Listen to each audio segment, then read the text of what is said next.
Салям алейкум, добрый день, друзья! Тыльбу юрикнын анахтары. Язык – это ключ от сердца. Ведь сколько языков ты знаешь, столько раз ты человек. Мы продолжаем изучение крымско-татарского языка. Сегодня мы поговорим о мягких и твердых слогах. Мягкие переводятся как инже, твердые – калын. Слог – это эджа. Калын ве созук эджалар – твердые и мягкие слоги. Согласные звуки, то есть тутух сеслер, изображаемые на письме в сочетаниях с последующими буквами А, О, У, И, а также согласные в конце слов, за исключением К и Г, произносятся твердо. Меселя. Бостан – огород, палы – дорогой, сыныр – граница. Стоит упомянуть о том, что подобные сочетания образуют так называемые твердые слоги.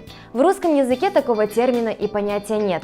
Калын эджалар – твердые слоги образуют, кроме того, сочетания гласный, то есть созух. Я, например, меселя, тюкян – магазин, никях – брак, селя – оружие. В отдельную группу можно отнести такие звуки, как Т, Д, Г, которые никогда не смягчаются в литературной речи. Перед буквами Е, О, И, Ю и краткое Я они всегда произносятся твердо, в отличие от русского языка. Кундуз – днем, ниет – намерение, отмек – хлеб, дёгме – пуговица. Урметли серджелер, дорогие зрители, а теперь закрепим полученные знания. Я предлагаю открыть словарь, лугат и записать новые слова, и при этом не забывайте их проговаривать. Лугат.